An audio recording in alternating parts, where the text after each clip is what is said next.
Hi, I'm Zoe Rosi and I'm the author of Pretty Evil. I started writing Pretty Evil back in 2019. At the time, I was working as a copywriter for a luxury fashion brand. I was writing about beautiful handbags and gorgeous dresses every day, and I was rereading American Psycho at the time, which is one of my favorite books. And I had the idea at the time for a character who was kind of like Patrick Bateman, but also a very beautiful, glamorous woman. So sort of like The Devil Wears Prada meets American Psycho. And this idea immediately took hold in my mind, and I had this vision of a character who was very cool, very empowered, very sort of sassy. And I decided I really, really wanted to bring this character to life. But I knew if I was going to bring her to life and make her sympathetic to the reader, I would have to have her have some kind of moral code or reason why she's a serial killer. And that's where the inspiration from Dexter came in. I've always loved Dexter. I love how clever it is. I love how detailed it is on the forensics. I think the plot lines are incredible. And I love Dexter and how you're rooting for him as a viewer or a reader, but you know that you probably shouldn't be rooting for him. But I like the fact that he has a moral code and he has sort of reasons for why he kills, and he believes that he's making the world a better place with and taking out the trash with the people that he kills. So I decided that, like Dexter, I would give my character Camilla a moral code, so she would see herself as a vigilante serial killer, making London streets safer with every man that she kills. So she would specifically target rapists, abusers, pedophiles, creeps, and she would be subjecting them to the justice that she believed they deserved. And I thought this felt like a really fun, interesting, and zeitgeisty hook for a book. Previously, before writing it, I'd been writing rom-coms, so I'd written about 6 rom-coms before I decided to write Pretty Evil.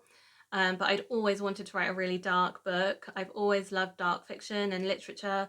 I American Psycho and Bret Easton Ellis. He's been my favorite author since I was about 14. Absolutely love American Psycho. And I always wanted to write something like that. So I decided that I would just go very, very dark and I would just write something completely different from the rom-coms that I'd written before. It was almost like I was rebelling against those genre conventions. I was tired of writing happy endings, and I was tired of writing books that ended with a marriage proposal or an epic kiss. And I just wanted to write something so much darker and so much more twisted. I wanted to write I was tired of writing likable heroines as well. So I wanted to write a character who was just not likable, or not conventionally likable anyway, because I think Camilla actually ended up being quite likable, and people who have read the book do seem to like her, which is quite funny because she's not trying to be liked in any way whatsoever. And I actually think that people find that quite refreshing. It was nice to write about a character who is very flawed. Obviously, she's a serial killer, but she also comes from a really troubled background. She has a lot of insecurities as well, despite the fact that she waltzes through London in her designer heels and presents herself as a very confident, poised kind of person. She's actually a very insecure and very damaged person. She's completely leading a double life. And I just found that so much fun to write and so interesting to write. I feel like the chatty tone that I was so used to writing in as a rom-com author kind of came across through Camilla. So she's actually quite chatty and she's kind of funny in a sort of very dark and kind of twisted way. So that was also really fun for me to write like that as well, and to use that kind of style that I developed for a completely different kind of character. Around the time that I was writing the book, I was also getting really, really into true crime and forensics.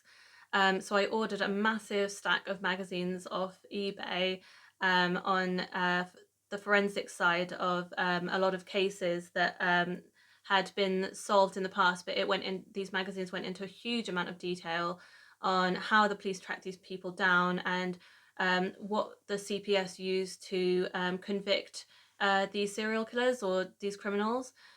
So I developed that magazine is no longer in print anymore, but it was really, really useful to read those magazines and just completely study the side of how police catch killers, and to think from Camilla's point of view as a serial killer, how she would evade justice.